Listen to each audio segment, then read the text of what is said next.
On the edge of Humboldt Bay, in the cool northern part of California, where Eureka City commerce fades into the tidal wetlands, an unusual buzzing is about. Woodworking shops in Humboldt County are not unusual. Up here, timber was king after all, and this country supplied the redwood that built the West. But this wood shop is different in a couple of very unusual ways. Blue Ox Millworks and School of Traditional Arts is a commercial mill producing Victorian woodwork on Victorian-era machinery using pre-20th century techniques.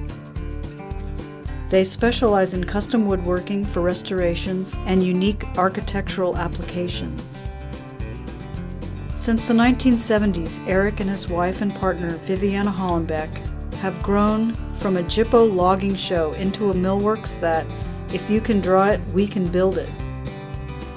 Also along the way, Eric's fascination with Victorian tools, machinery, and buildings drove him to collect and create what is now the Blue Ox Victorian Museum. Remarkable as the mill, works, and museum are, the School of Traditional Arts is just as unusual. The twist here is that this school is different. This school serves youth that have been unable to function or benefit at conventional schools. At Blue Ox School, the learning is by doing, hands-on, and as part of a team. So how did Blue Ox get started?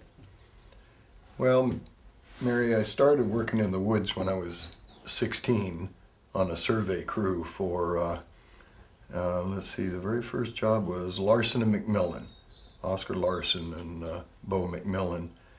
And I worked surveying until I was 24.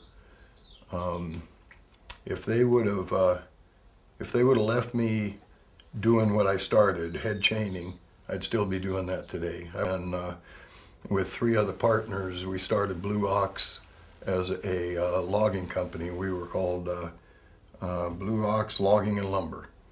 And we started with a $300 bank loan. And when we bought a used chainsaw, a brand new choker, that's a steel cable that goes around the log, a very used 1950 Ford flatbed truck that we named Ophelia Bumps, and enough gas to get us out into the woods. We had to borrow gas from the guys logging down below us to get our first load of logs into town, and we loaded logs by hand. And then slowly, little bit by little bit, I would find pieces of equipment I could cobble together, and then the whole thing has grown out of that. So how did that evolve into the millworks? In about 1975, I suppose, because we did that for 3 years. And in about 1975, if you remember back, the housing industry hit a snag. And in this industry, when the housing industry coughs, the lumber industry dies of pneumonia instantly. I mean, it's an instantaneous scenario there. And all of a sudden, we couldn't give our logs away. So then, and the bank had already sold us this building here, so we had the place. So then we went around and, to try and keep money going, we went around and found bits and pieces of sawmills around the country so that I could cobble together. I was always the mechanic of the group, the builder, and cobbled together a sawmill. And then we started selling rough boards. And for the farmers, they'd use them for chicken coops or fencing, like that. And then I thought, geez, if we got a planer, we could get more money for our boards and have a bigger market to sell them. And so I heard of a planer in the blackberries outside of Miranda. And we got the planer up here, and it took me about 6 months to get it going. Well, it turned out not to be a planer at all. It was a molding machine. It makes fancy boards, not smooth boards. And just about the time that I found that out, because now I think the whole world's collapsed. We're not going to be able to do anything now. We're just going to be stuck with these rough boards. All of a sudden, Eagle House started. And that was a 3.5-year project. We did nothing but that one building for 3.5 years.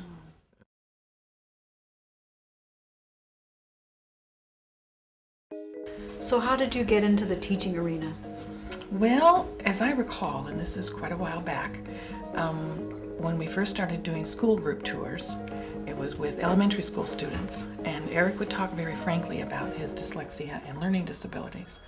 So one day we got a call from a junior high school teacher who had a young man who was going to basically fall through the cracks, and she asked Eric if he could do anything, if he could work with this young man. His name was Brad Hooper, and Eric worked with him for, I don't know, a year or more, and we're still in touch with him. He called us at Christmas and let us know how he's doing there.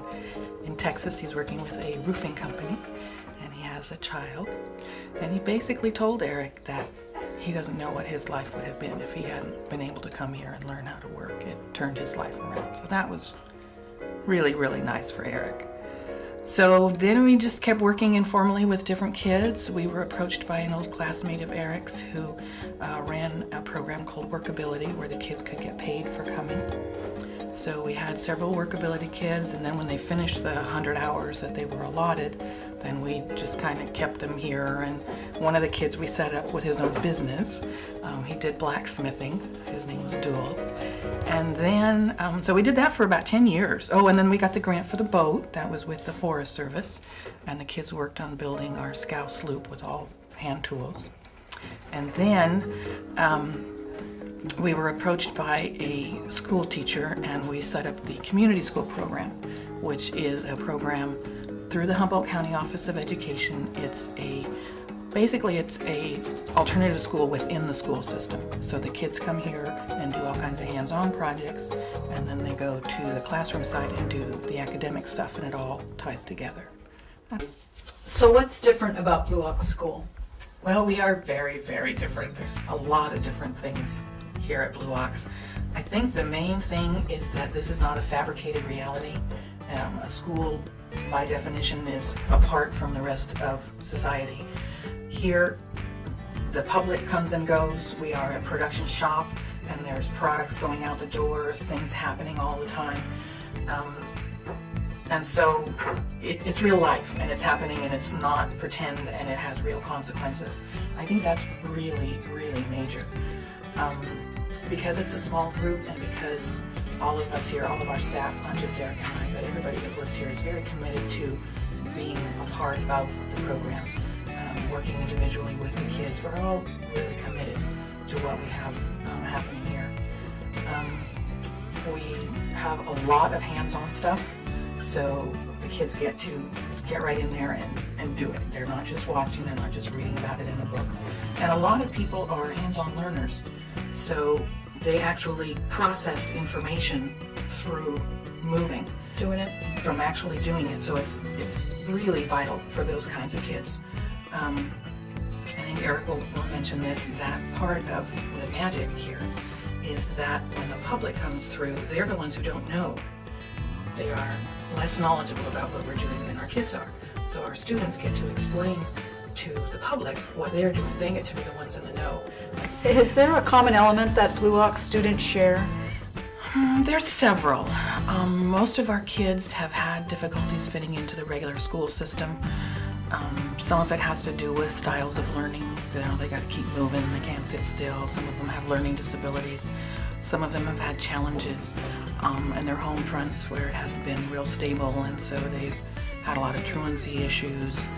And another thing that we've noticed that we didn't know at the beginning, and our daughters pointed this out when they went to high school, a lot of kids when they are in junior high and high school work really hard to mold themselves into what they perceive they're expected to be socially. Mm-hmm. The whole peer pressure thing is very, very strong. And our kids don't have that. They're for real. They just come right out, they say who they are, what's going on, what they think. And so you don't have to wade through layers of masks to get to who they really are. And that's been very powerful, really, really exciting. So they're not really trying to conform to expectations so much as... Now, we had another group of community school students come and visit us one day. It was just just a visiting day. And you could really see the difference between those kids and our kids. Those kids were in the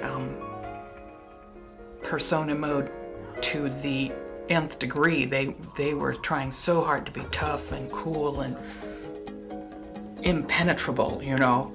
And our kids have broken through all of that. Now, we are in our 9th year with the community school students. And so since the first group of kids, a lot of them were here for 4 years with us.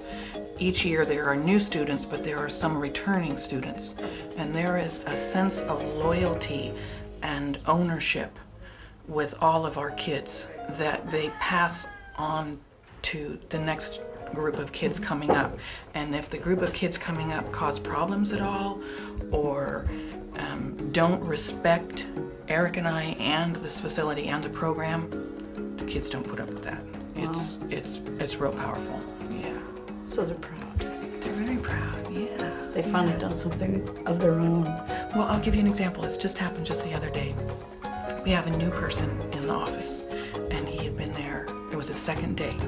And one of the kids walked in and says, "So, Jack, how's it going? Are you enjoying working here?"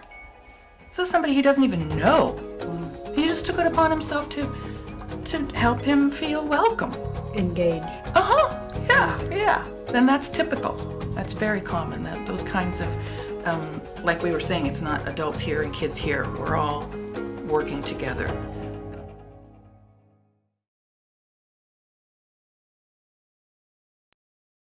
Okay, my name's Sarah, and I love the Blue Ox. I've been coming here for about a year and a half now, and I come to the Blue Ox every single day, 15 minutes early, because I have no life outside of school. I was joking. Viviana's been teaching me how to give tours, so that's what I've been doing lately, is giving tours to the people. I get paid for it, so it kind of helps me out. And I like to do ceramics a lot. I've only done the lathes and blacksmithing twice because I'm not good at it. But yeah, so basically I just work with the horses and the donkey, Jackson and Principe, and I work in a ceramic shop and I give tours to people who come through. And so that's what I do. What I like about giving tours is I like to include the history. I like people to know. I want them to know more about this place so that they can tell their friends and people come back, and I like just walking around. Helps me get out of class too. So, I'm the only one that's really trained in it so far. So I'm the only one that gets to do it, which is kind of a privilege. My name is Marcus Magnuson. What I like about Blue Ox is that there's just so much stuff you can do: blacksmithing, woodworking. You even got cooking. You even got ceramics. Just a lot of fun stuff to do. What you made it in? How's it going? We made it in 3 different bowls. We made the crust. We cut up all the ingredients on the cutting board, and we separated them and put the crust in for 3 to 5 minutes before we cooked the pizza. And then we put all the ingredients on and left it in for about 15 minutes, and it's done. It's about a medium-sized pizza. What kind of an oven did you use to cook? We used an earth oven. It's a sand, straw, and mud. And it holds the heat in for about a half an hour. Now that the temperature's gone down about 100 degrees, we're gonna cook cookies in it. And how did you get the oven hot?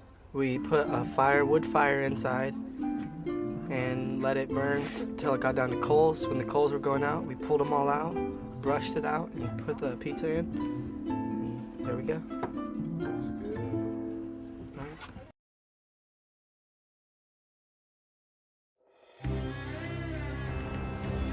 So this is the plans for Blue Ox now. This is the village site here. This is the 12 acres next door to us. And we're working on trying to get this piece of property. And then the idea is to bring in, I've already got 3 buildings, 1 there and 2 behind us over here that are old Victorian houses that we've moved on site. Move those buildings up to this and create a main street about where the geese are over there. And each one of those buildings will become a different shop. We'll have the leatherworking, we'll have a village blacksmith, because you would have had a village blacksmith, and then the blacksmith down here would have been a mill blacksmith. Have the apothecary up here, move the print shop up here.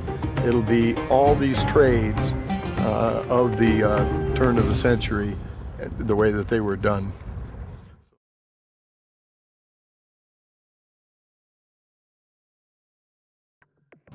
Blue Ox started out pretty small. Over the years, Eric, Viviana, and a cast of hundreds have grown it to what it is today, and it's still growing. The grant funding for the Craftsman Village is still being developed. The School of Traditional Arts is funded by the Humboldt County Office of Education and also by private donations. The value that our youth and community receive from Blue Ox is immeasurable. Persons wishing to contribute money, materials, time, or tools may call the office at 707-444-3437. Thanks for watching.